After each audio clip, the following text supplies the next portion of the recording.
Welcome everybody to this episode of Snooze TV. We're very excited that you're joining us this evening. Tonight's episode is all about how to start a support group, and we're very excited about our guest panel members. But we want tonight's show to be very interactive, and so first we're going to talk about ways that you, the audience members, can participate in the show. And then we're going to introduce our guest panel members, and we're going to talk about how to start a support group. So the first thing that I want to do is introduce you to myself. My name is Jennifer Beard. I'm one of the board members of the Hypersomnia Foundation. I'm also your host for Snooze TV. You can see all of our Snooze TV episodes in our Snooze TV archives on our website at www.hypersomniafoundation.org. If you're watching this on our website, that's great. You won't be able to pose live questions to our guest panel members on our website.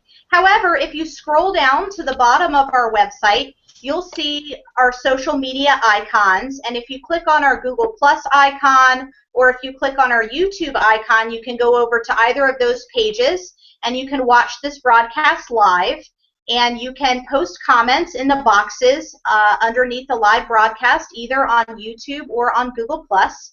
And your comments will come into our feed and we'll be able to pull them on the air.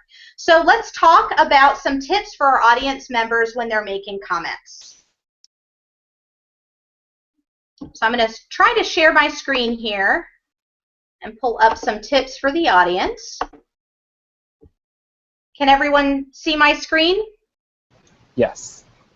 Great. So we have 5 tips for our audience members here. The first tip is to keep your questions succinct. We can only see so many characters and so many words on our screen at a time. So in order for us to be able to fully see your entire question, try to kind of shorten it to be as succinct as possible. The second tip is to keep your questions general. We don't have any medical professionals or physicians on the panel here this evening, so we're not going to be able to answer questions about your specific medical condition. But we do have support group leaders and experts on our guest panel this evening, so we're certainly willing and ready and able to answer all of the questions that you may have about how to start a support group. Please pose questions that you think would be really helpful for the audience. Perhaps you know the answer, but you think that we should talk about it on the show because it would be helpful for other people to hear who may not know the answer. So if that's the case, please feel free to pose that question as well in the comment section. We love to hear your comments too, so if you're enjoying the show or if something one of our guest panel members says resonates with you, then please feel free to let us know that you're enjoying the show and give us those comments as well. And please be aware that your comment and question may appear on the screen. So I'm going to go ahead and stop sharing my screen. Okay, am I back? Can you see me? You're back. Okay, great. All right, so I just want to remind you that our live show, our live Snooze TV show, occurs the second Friday of every month throughout 2015. At 8 p.m. Eastern Time is when our live broadcast is. But as I said, we archive and record all of our broadcasts, and you can find those broadcasts on our YouTube page as well as on our website under Snooze TV Archives. So feel free to check out our previous shows. So I want to go ahead and introduce our guest panel members to you this evening, who are support group leaders and experts from all around the country. So we're going to start with Sarah D. David. So Michael, if you don't mind whiteboxing Sarah D. for us, let me unwhitebox myself.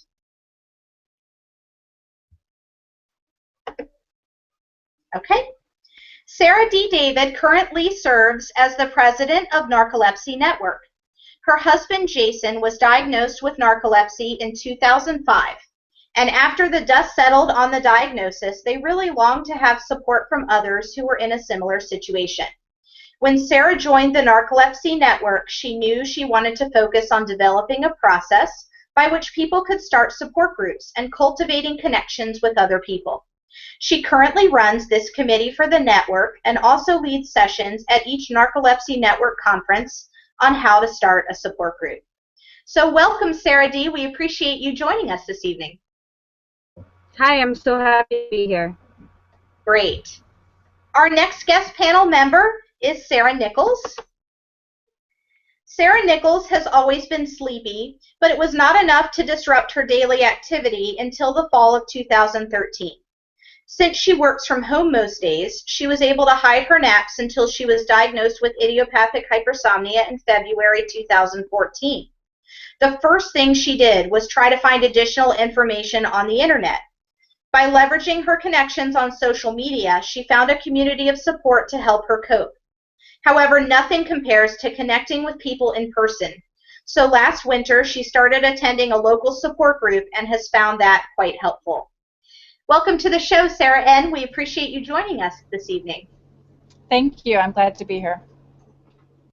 And we also have, joining us this evening, Diana Kimmel. Diana Kimmel is a stay-at-home mother of two.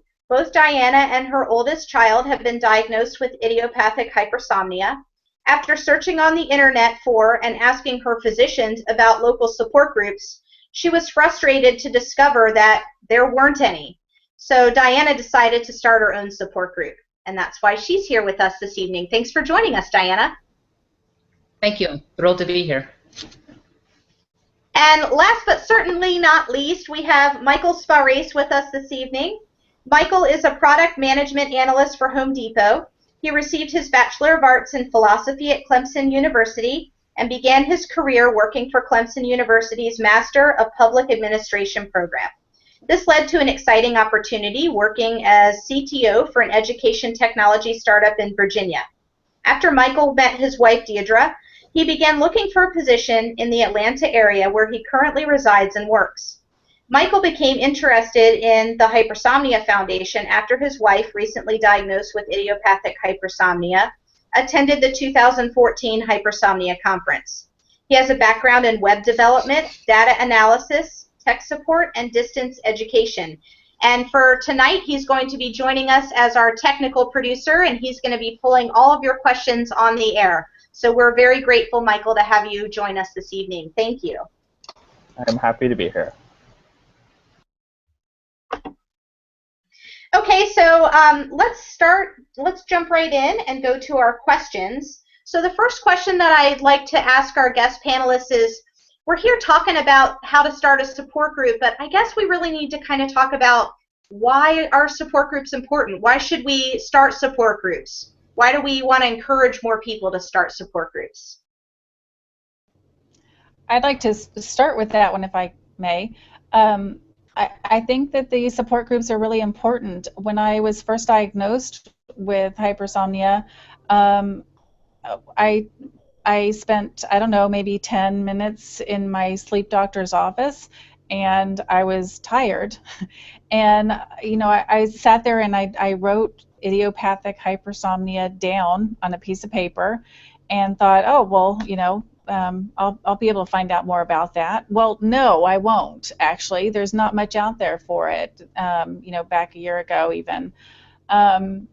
So I think that the support groups are really helpful. You know, we're kind of alone with this problem that we've got. You know, being that it's a big world and there's not many of us in it that have this problem.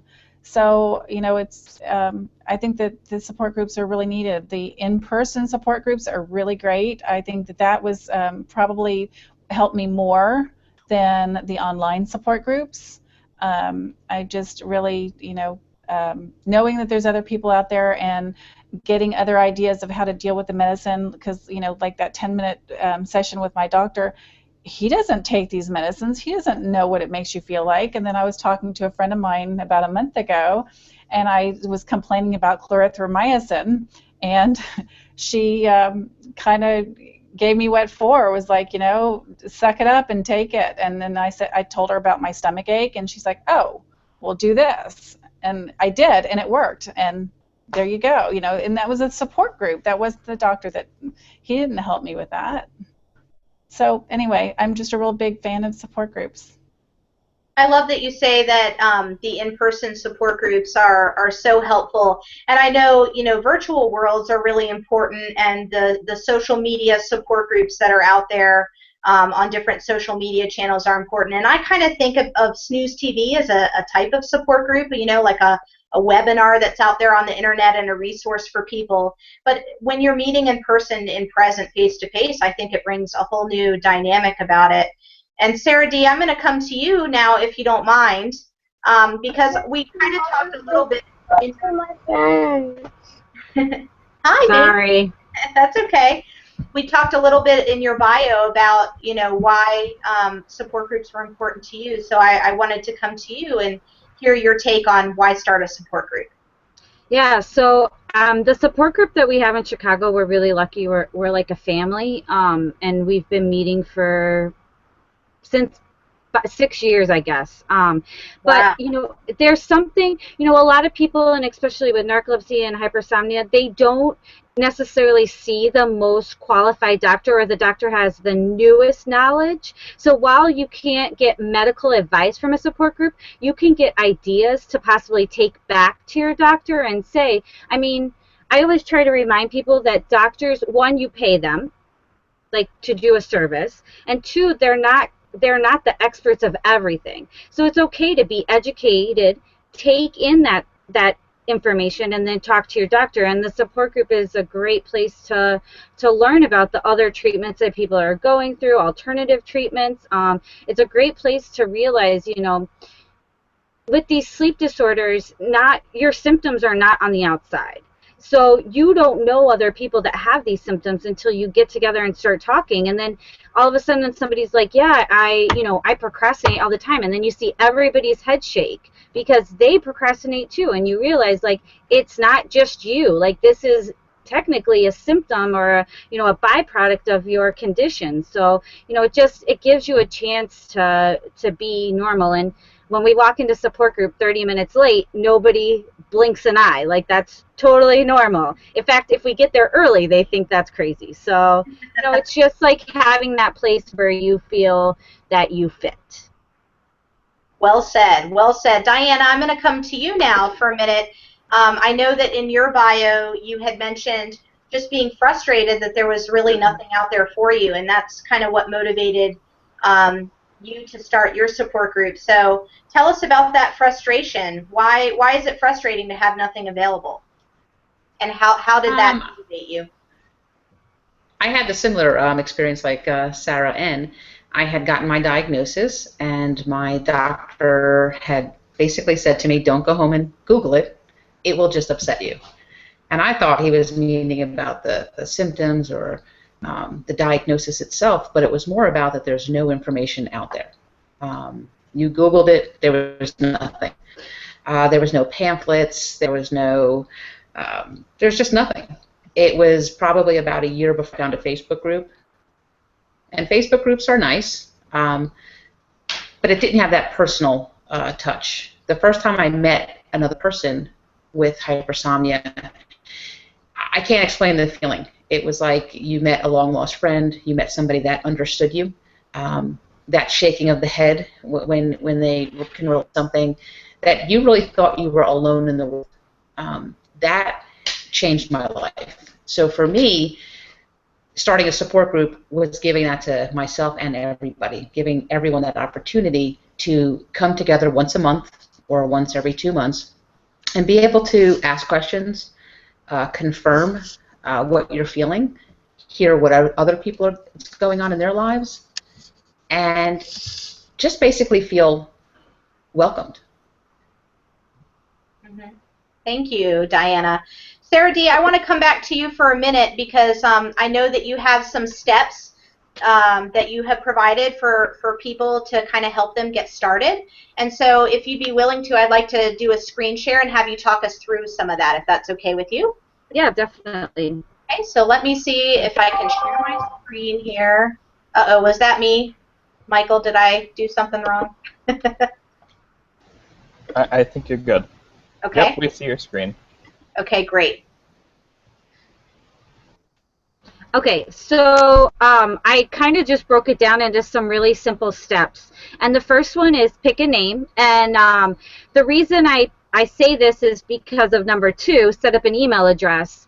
I find that you know, you could be the only person at the beginning starting the support group, but hopefully you'll have more members later and you'll be able to delegate some of the responsibility. So if you set up an email address and then somebody else wants to take over manning that email address later, you know, it's simple to pass it off. It's not like it's your personal email address.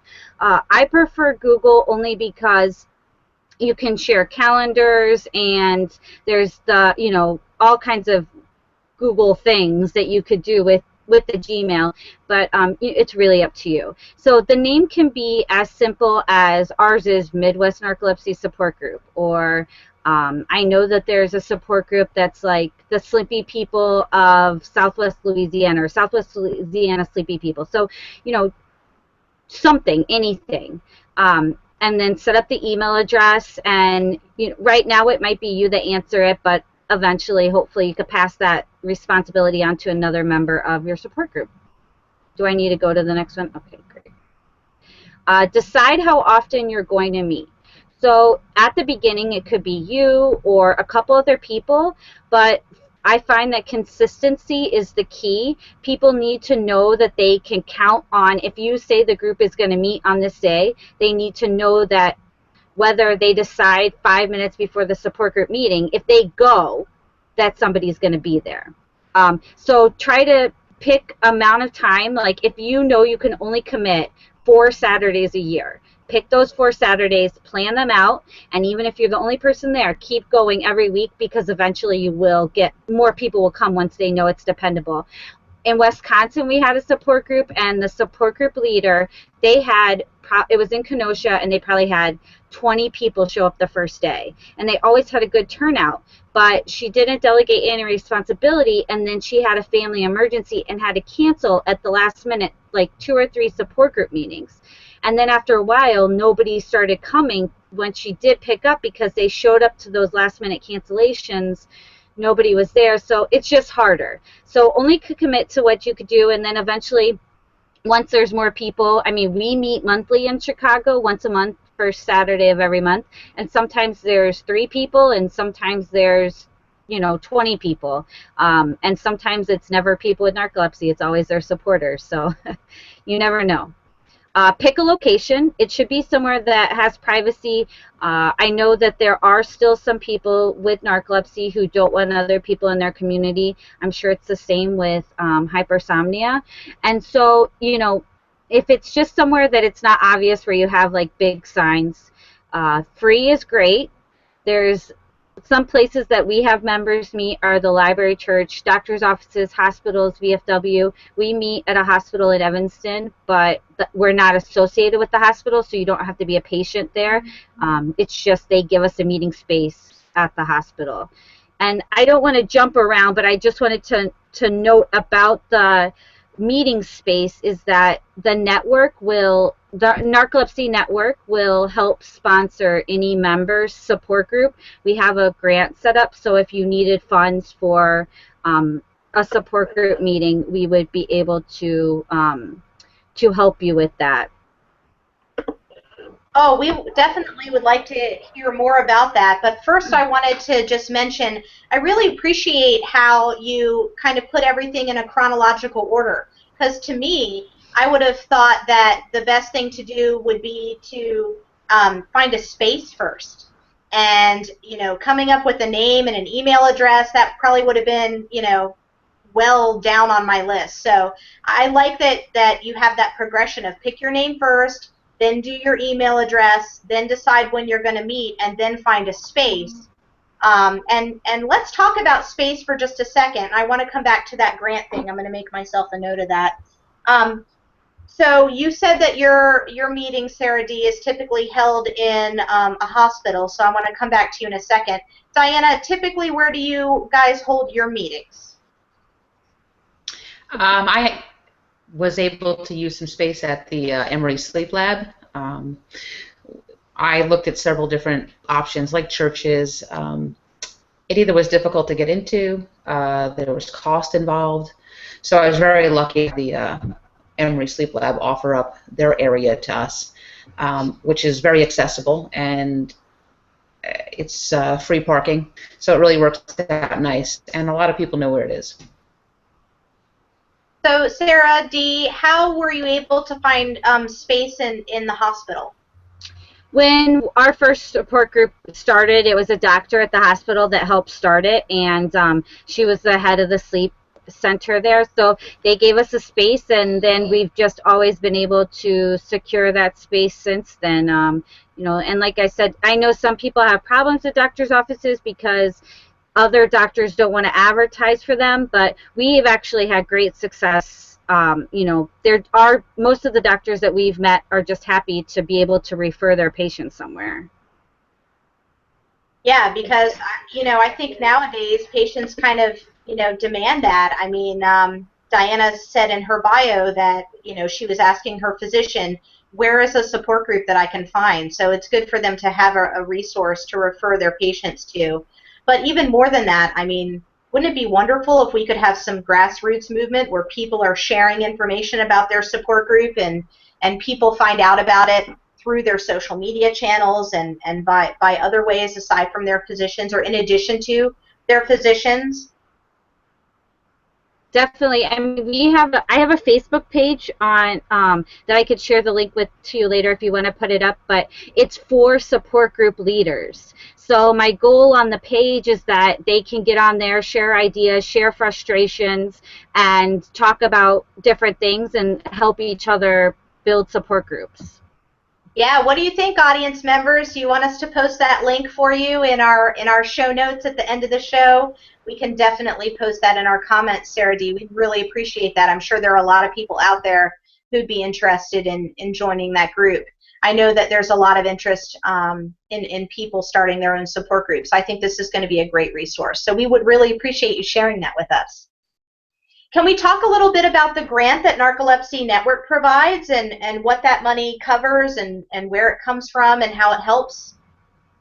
Definitely. So the network set aside $10,000 every year of our budget, and it's just for people to apply for a scholarship to pay for different things. So whether you want to try to get a guest speaker and there's a fee for it, if you have to pay for your meeting space, you would just write a request to, you can email me or email the network, write a request and, you know, tell us what you're using the money for, how much it is, and then we review them case by case. We do ask that one person from the support group is a member of the network, and that person does the requesting.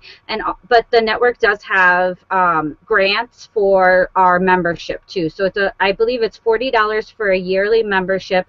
But if that is not within your means, we can, you know, work something out to discount that or to even gift it. Wow, that's great information. And we don't give out enough money for it. I wish more people would request it, so I send it out there. Oh, hear that, everybody? I think you'll be bombarded with requests now. Good. So let's say you're not able to get a grant for your space, but your space costs money. Are there other ways that you can pay for your space, or how do you find free spaces? Does anyone have any suggestions for that?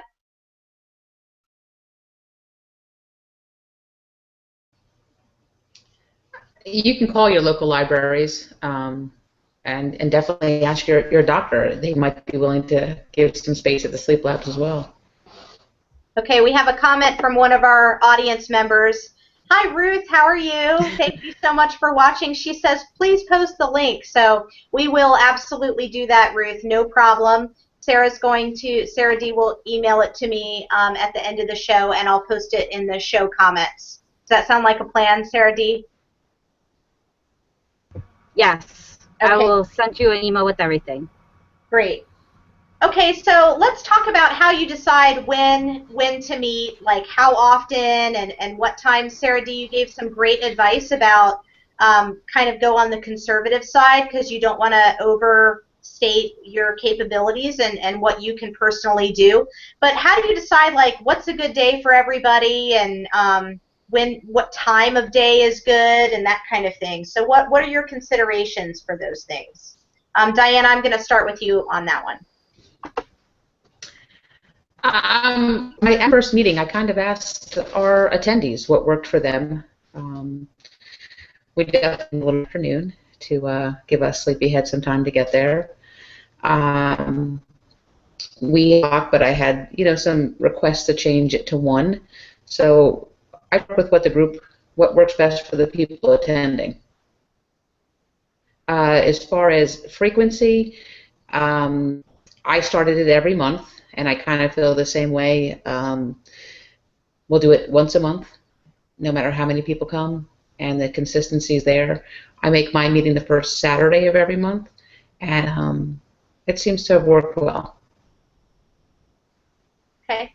Sarah D., how about you? Oh, you're muted, Sarah, I think. There we go. We also meet the first Saturday, and I think at one of our first meetings we kind of did a poll, and we switched off. So first it was like Saturday 10:30, and then the next month we met at Thursday at 5:30. But then we saw that nobody came on the Thursday, so we just switched it. One thing I will say, definitely get the group consensus, but you have to be careful because if you have 20 people and they all have a different time, then it gets a little crazy. So maybe suggest a couple of times and then see who has who can come to the most of those times that you suggest. Oh, that's a really good idea. So it sounds like you both took into consideration the members who were attending your support groups. That's great. So how did you get the word out? So you decide you're gonna have a support group. You come up with a name and an email address and a space. So then what?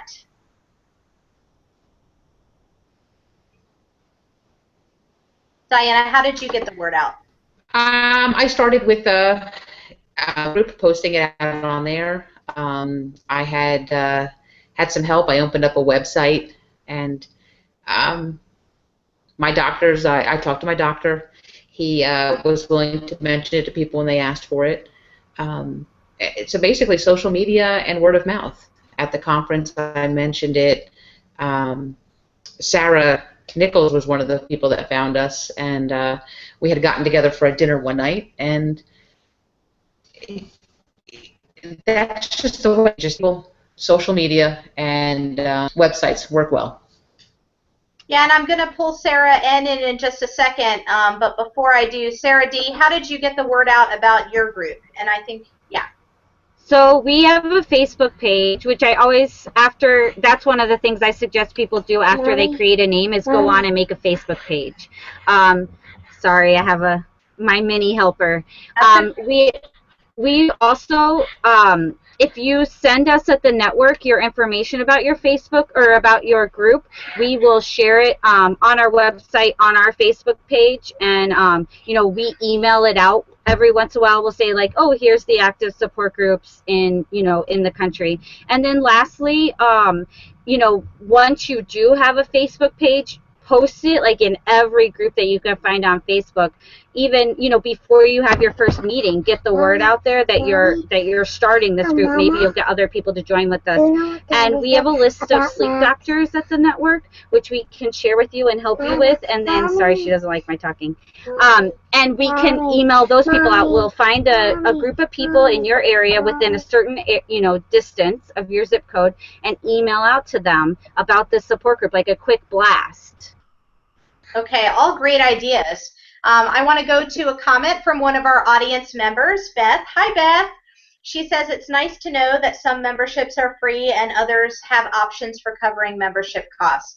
Absolutely, I love that idea of the grant being available for people, so that's great. Thank you, Michael. Sarah N., I'd like to pull you into the discussion now for your point of view as an attendee. So I want to know, first, how did you find out about the support group that you are attending? And then secondly, how do you kind of overcome the anxiety of just showing up to a group of strangers?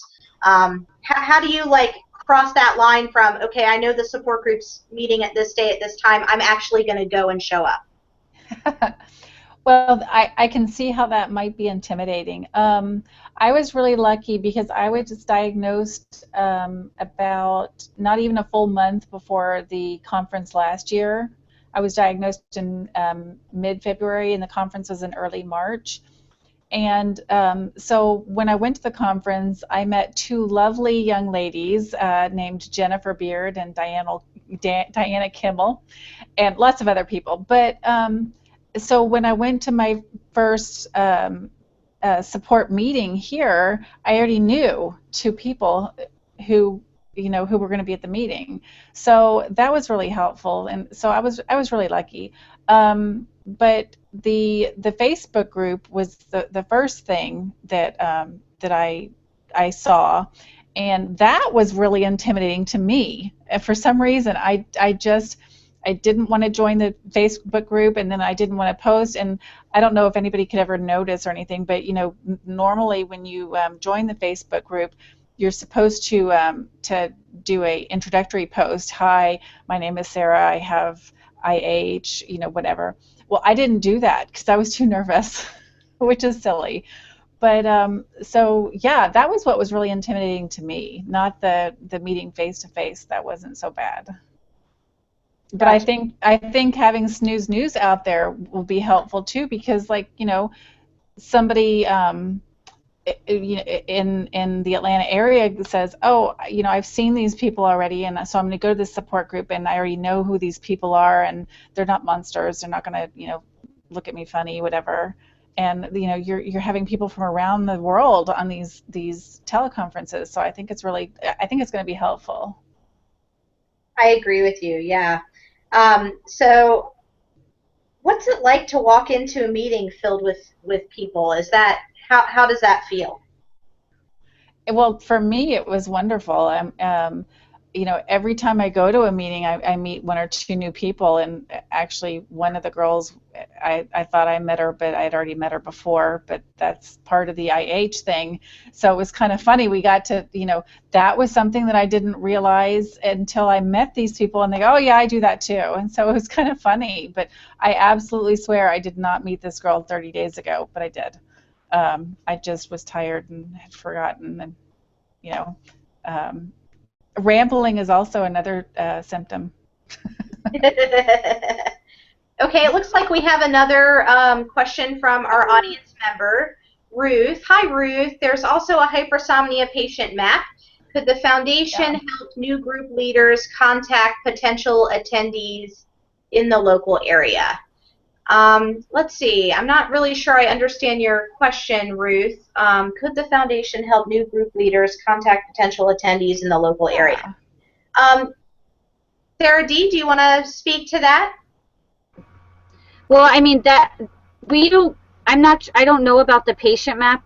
We don't usually post any information about our patients, or we don't have a map at the network, but I will tell you that, once again, if you email us the information at the network about your support group, and we'll send it to all the members we have registered in that specific area. So depends on where you are, how far out you want to go, but yeah, we'll send an email to those people. We are working on having a more registered way of people, essentially a list, like these are people interested in starting a support group, these are people that want to be in a support group, so we can know like who to contact when, but it's just a process.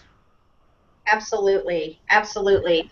So I'd like to ask everybody, do you guys have like assigned welcome wagon people who approach new members who are coming for the first time to your support group meeting? Or what do you do for brand new people? I can imagine it can be a little anxiety producing to walk into a group of strangers. So do you make any provisions at your meeting for the welcoming of new folks? Diana? I've never had to. My attendees kind of take that. I think they remember what it was like coming in the first time themselves, and I have just found my members extraordinarily welcoming to the newcomers. Maybe that's something I should think about, but it really seems to go well. If I could hit to that last question, and I think maybe what the person was asking is, could the foundation possibly let other people know if they're starting a support group? So would it be possible, like even like my group, could you put it out in a newsletter once in a while that this is a group and though I run it on my own and it's not run by the Hypersomnia Foundation, would you be willing to take a new group and put it out in your newsletter so that people in that area would be able to know it's going on as well? Oh, yeah, absolutely. I'm sure that members of the Hypersomnia Foundation will be absolutely discussing that. We're very interested in supporting our community. And so if that's a need in the community, then that's certainly something that we'll talk about doing. Absolutely. So let's talk about how you typically start a meeting. Everyone's arrived and you're all sitting there. I mean, do you sit in a circle? Do you stand? Do you sit at a table? And then who starts talking and how do you begin? Is there a set way to do that? For me, usually, believe it or not, as sleepy as everybody is, they're chatting usually right away as soon as they come in. Once we feel like the majority of the people have arrived, we will then basically go around and give a little bit of a brief history just in case there's some new people. And then I do like to mention to everybody to please keep anything that they hear in the group in the group. Don't bring any information out, giving out people's names and things like that, to respect the privacy of those who are attending. And it's always worked out very well. Sarah N., what are the types of ways that you introduce yourself to the group, or what do you typically say when the meeting starts? Well, I basically just say that I've been working with this for a little over a year now, or however long it's been. It's been almost a year and a half for me now, since the diagnosis. And I just tell them, what drugs I'm on, or how I'm doing today, something like that. It's real informal, and I'd like to keep my introduction pretty short because I don't have anything unusual going on with me most of the time. It's just hi, this is who I am, this is how long I've been dealing with this, next. Now I want to say that something that was very successful in our meeting, which we probably need to do again, Diana, is the first meeting I brought drinks, and the second meeting Diana brought drinks, and the third meeting I don't remember who that was, but somebody brought a cake.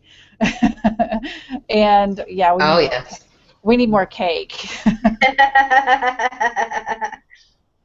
Sarah D., how do you guys start your meetings? And then I want to get back to the snack issue that Sarah N. just brought up. Yeah, we usually just do the same thing. In Chicago, we have a 1-800 number that we invite people across the country to call into, and the network actually bought us a professional conference phone because we were using somebody's kitchen phone for a while, which was not very good.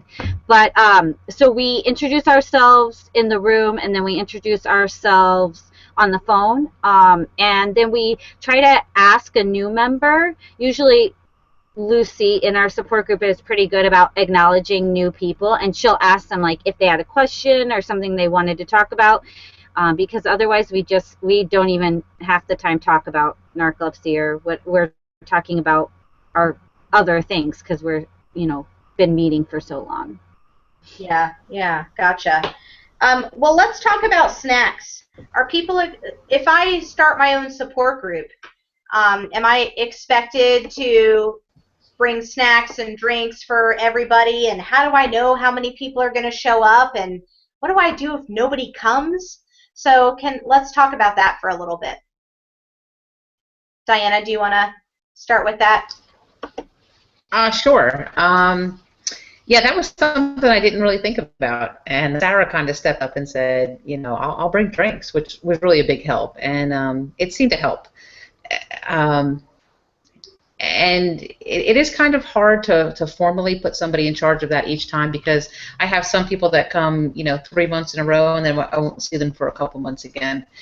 And again, the group kind of seems to identify the need and work within itself. Did have another member bring drinks. I brought drinks last time as well. Name tags is a good thing too. That are very helpful, because as a hypersomniac, I forget people's names constantly. So yeah, I mean, I think that probably as your group grows, you should maybe have a sign up where people could, you know, email you, let you know that they're willing to bring a snack. It doesn't have to be anything really elaborate. One time I just bought candies and drinks. So anything works. Cake is really helpful. Why is cake helpful? I just who was it that brought that cake? Do you know? Do you remember, Diana? That was Janelle. Janelle. If Janelle, if you're Yep. listening to this, we need more cake. We need more cake. Yeah, it was really good. What I'm hearing is name tags and cake. Chocolate. You know. Well, they say. Hmm?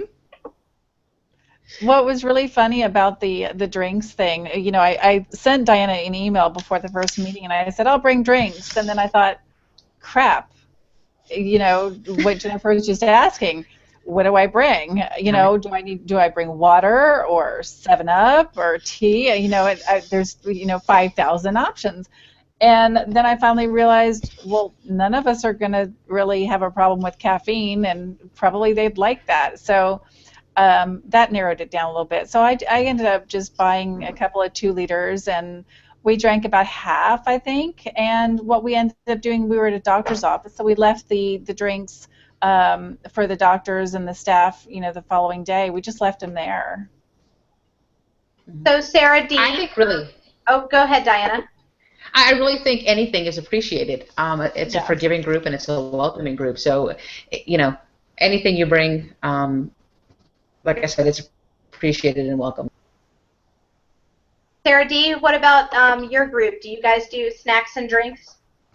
Yeah, you know what? It's unassigned. It's just when people bring on. We happen to have one member who is a very good gluten-free cook, and she brings us all kinds of delicious gluten-free baked goods that are phenomenal. So you feel a little bit better about eating them.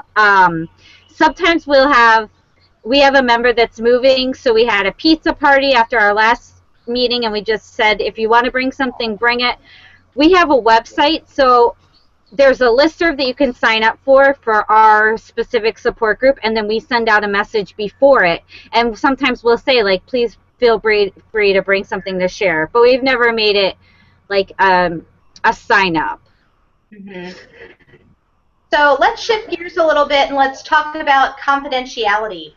Do you mention confidentiality in the groups? How do you protect people's confidentiality? Do people want confidentiality?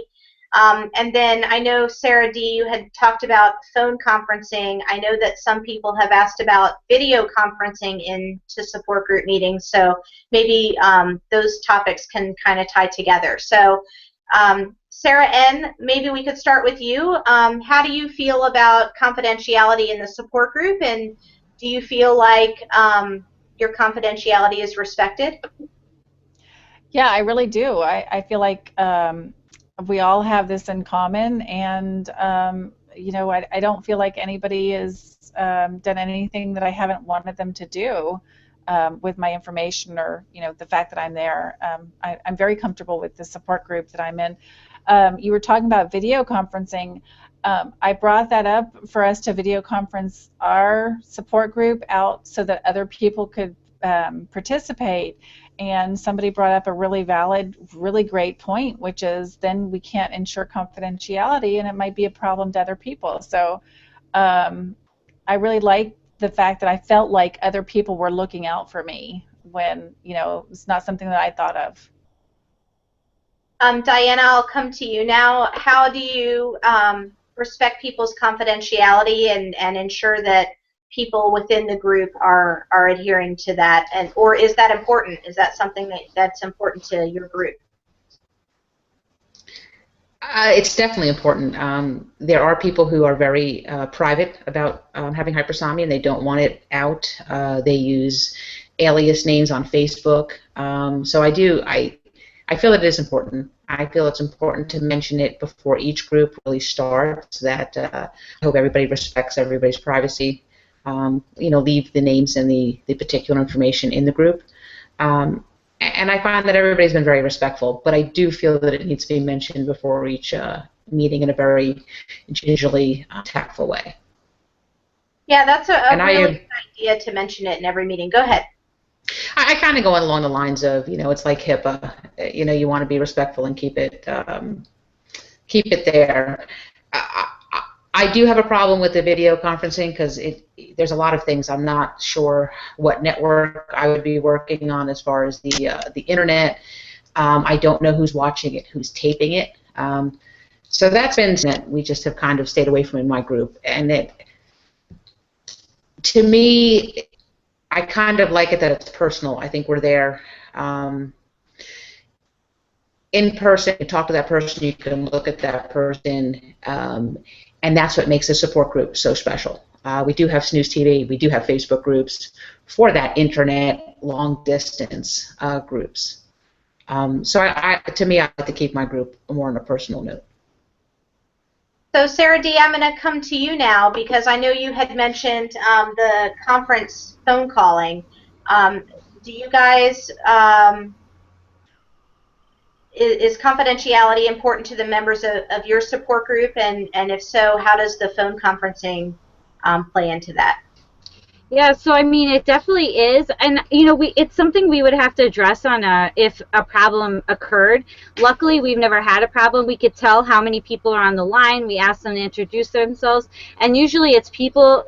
Honestly, like we have one member, Lawrence. He lives in another state, and he's like our honorary Chicago member. So we have people that call in. We recognize them from Facebook, and we know who they were. It hasn't been a problem for us. We've never video conference. We've had a speaker video conference in where we set it up and they Skyped in during their talk, but we've never done it out. And I agree. I think it's very hard. It becomes very public, and it's hard to protect the members that are there. Great. I think we have another question from one of our audience members, Beth. She is asking, she's not sure if she missed it, but typically how long does a meeting last? Beth, what a great question. That didn't even appear on my list to ask yet, so thank you so much. So, Diana, how long does a meeting last typically for you? They usually last about 2.5 hours. I do have a suggested end time of an hour and a half. I find 90% of the time I have to either A, shepherd the group out because everybody just wants to stay. I think they feel very welcomed and very accepted, and I often am amazed on how long the meetings actually can go on. And several times our group has left the actual meeting place and have gone to a local coffee house or restaurant and continued hanging out. So it's I let it vary. I let the group kind of dictate when they're done. Our space is very open. We could be there all day if we did need to. So again, I just kind of let it kind of go as long as it seems needed. But at the same time, I'm sure you want to respect people's time and make sure that they have some Usually, of the left. Go ahead. Yeah, it's scheduled in half, but it usually runs to about 2, maybe 2.25 hours. And Jennifer, you were talking about people's time and scheduling and everything. A lot of people, if they have to leave, they just stand up and say goodbye and give everybody a hug and leave. So it really hasn't been a problem that I know of. Do you feel like the length of time of the meetings that you attend, Sarah, is sufficient? Oh, no, it should be longer. We should take naps and all kinds of stuff. Sarah D., we do have a fun group. Yeah.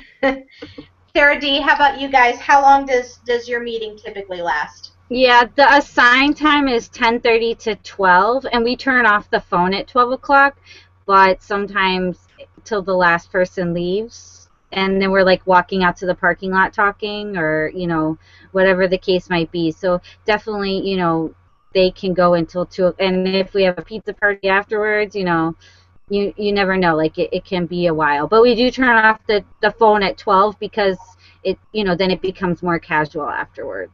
Oh, you have a pizza party? You didn't mention that in the snack. Sometimes we do. We order pizza during the meeting and then have it afterwards and eat delicious food. Oh, that's really fun. I never really thought about that, because then you get the social aspect of it as well, in addition to the support group. Okay, so let's switch gears and let's talk about who's welcome to come. Is it just people who share the illness that you particularly have, or is it open to everybody, friends, family members, spouses? So how do I know if I can come to your support group meeting? So Diana, I'll have you go first on that one. It's basically open to anybody that has some issues sleeping, whether it's hypersomnia, whether they have the diagnosis of hypersomnia, narcolepsy without cataplexy, and they're supporters. I attended a narcolepsy meeting close by, and I like that what they said is we're open to anybody with narcolepsy or hypersomnia and anybody who loves them. And that really breaks down. We have quite a bit of supporters that have been joining us. I've actually started to think that we might have to have them break off so they could maybe have an opportunity to discuss just how great it is to love us and how easy it is to love us. And, so for me, I welcome anybody that feels like they need to be there. And how about and I guess anybody who wants a pizza. Go ahead. Anyone who wants pizza? How about you, Sarah D? Who's welcome to attend your support groups? Yeah, we encourage everybody. If you want to invite your doctor to learn more information or to come to the group, I think I said earlier, sometimes we have more supporters than people with narcolepsy or sleep disorder. We have a son that brings his 90-year-old mother, although they haven't been recently, but they came to a support group for a long time. We have another member whose daughter brings her. I go with my husband or without my husband sometimes. So it's really, we've had, families, maybe like the parents were divorced, but then they both came with their child that had narcolepsy. And then we've had it where like step parents have come without anybody. It's just whoever wants to learn more or be part of our conversation and can be respectful to the people there are invited to come.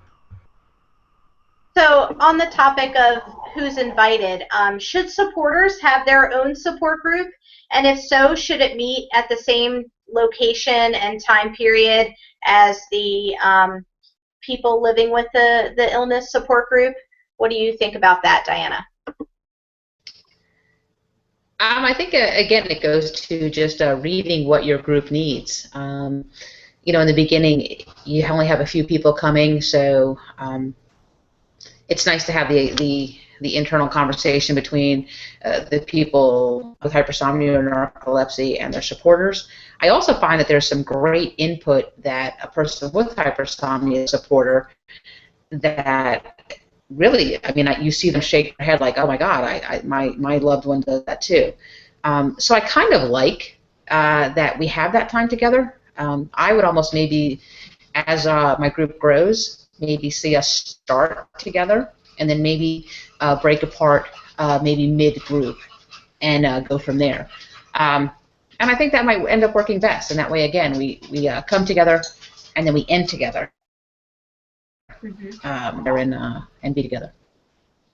What are your thoughts about that, Sarah D? Do you think that supporters should have their own support group that meets at the same location and the same time but separately?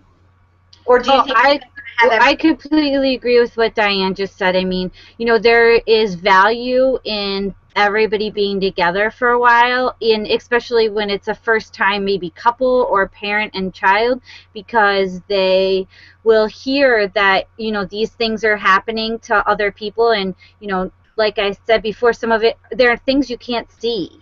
So or also, somebody starts to describe something that they're feeling, and then somebody else is like, yes, I never knew how to say it, but that's exactly what it was. And so it's good to have the supporters there so they can hear that and get that experience. But then on other times, as a supporter myself, I love my husband very much. I never want to say negative well, he would say otherwise, but I really don't want to say negative things about him. But there's times you just need to vent, or, be understood by somebody who's going through the same thing that you're going through, or whatever. Just as much as people with a condition need that support group, people who are, I always say it could be difficult to be a non-sleepy person living in a sleepy person world, because it's, you have your own challenges too that you're, are going along with this. So anyway, my dream, I've had so many parents contact me and say, well, your support group's great, but I'm looking for a teen support group. Yes, I mean, I would love if there was enough people and enough support groups that we could have, a teen support group or a youth support group, whatever, as many support groups as possible. But, just right now, that's not the reality. Some people are lucky to have the support group that they have. So, but, I mean, I think that would be great. Well, maybe this is step one in inspiring other people to start their own support groups, because the more people that we can inspire and motivate to make their own support groups, the more support groups we'll have and will be available for people. So maybe this is just a step one in that direction. Let's hope so. Sarah N., I wanted to come to you for a minute, because as an attendee of a support group, how do you feel about supporters coming into the group? Is that something that you welcome, or is that something that makes you uncomfortable, or what are your thoughts about that? I love it. I think it's a needed thing for lots of different reasons. One is at least one of our members, and I think more than one of our members, she can't. They're all women. She can't drive. The ones I'm thinking of, they can't drive. So, without the significant other type person being there and being welcome, I mean, what's that person going to do? Sit out in the car? That's not fair. So that's a practical part. But for me personally, then getting to watch these people, the eureka moment, when they go, oh, we've had that just about every meeting where a supporter goes, oh, and I think it's really needed. It's fun to watch them realize, you're not doing this to drive me crazy. You're doing this because you have a problem. So it's just been fun. I think that supporters are a good thing. I just really fast, I was laughing because of what Sarah N. just said, because if anybody from my support group is listening right now, 2 meetings ago, we just had this conversation, and we said we were going to start.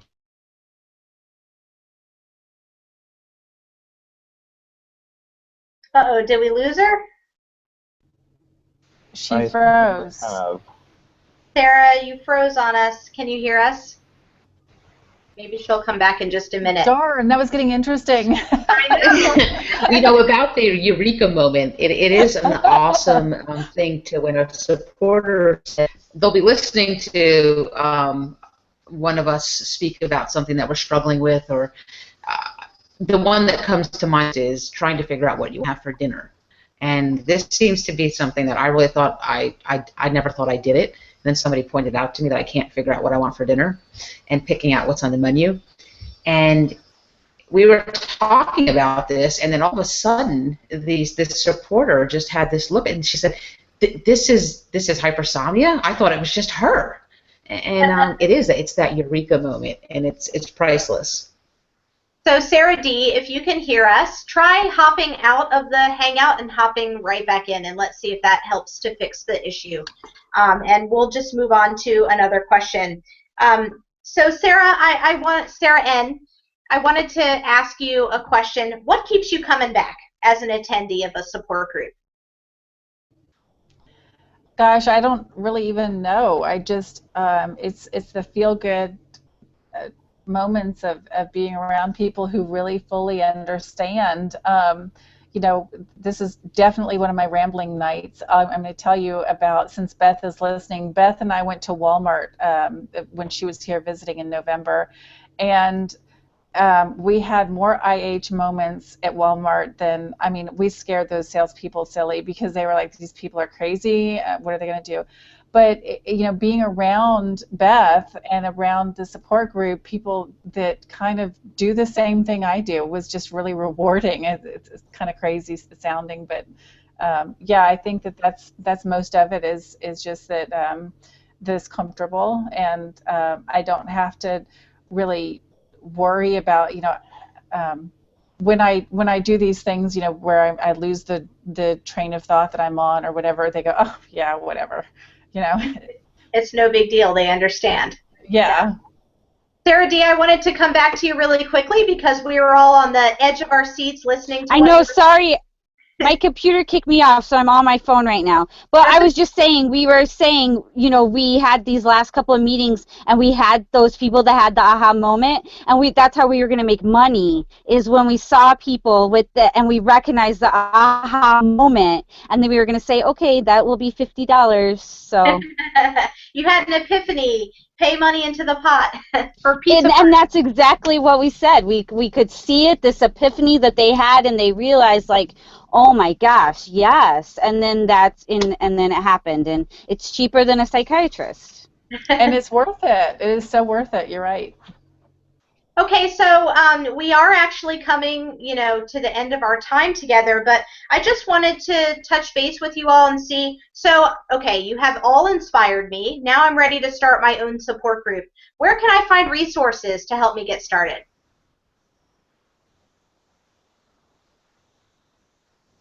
Sarah D., can you hear me? Well, yeah, I can hear you. So definitely, NN.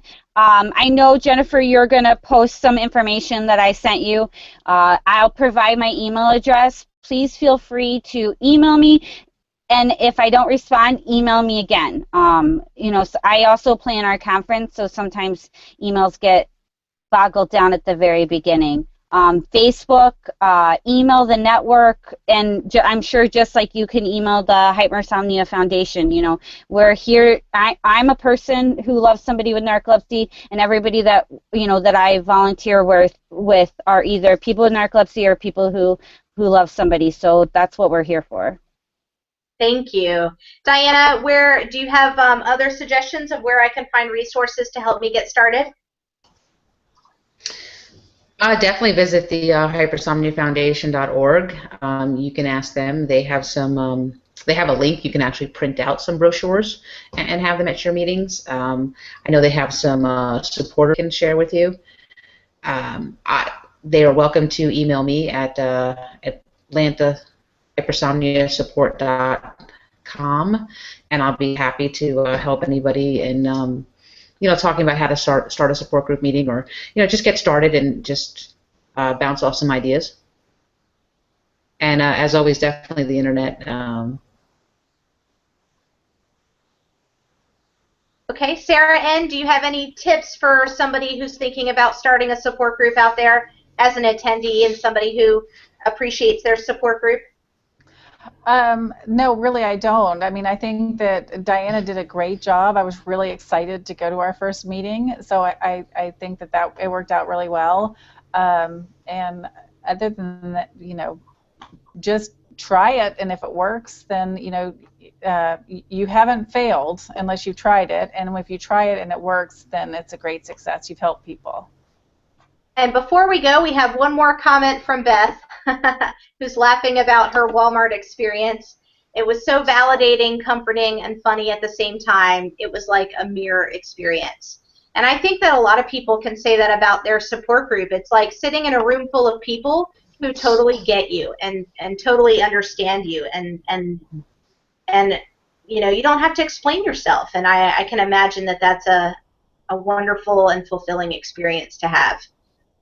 So I want to thank everybody for joining us today for this support group show on Snooze TV. Thank you so much, guest panel members, Diana, Sarah N., Sarah D. Thank you, Michael, for being our technical producer. I want to thank our audience members for joining and participating by posting their comments live. Thanks, guys.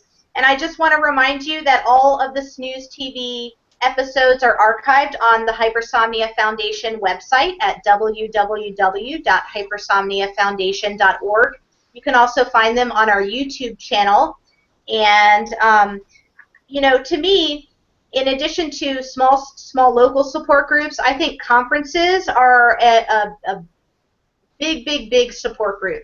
And I know the Narcolepsy Network has a conference that Sarah D helps to plan every year, and that's coming up. Sarah D, do you guys know when your conference is going to be? Do you want to mention that? Yeah, it's I can't remember the dates. It's October, Columbus Day weekend. I want to say it's like the 6th, 7th, and 8th in Minneapolis, Minnesota, and registration will be opening very soon, so definitely look for that. Thank you. And the Hypersomnia Foundation also has a conference coming up that's going to be July 17th and 18th in Atlanta, Georgia. And you can find more information about the conference and purchase tickets on our website.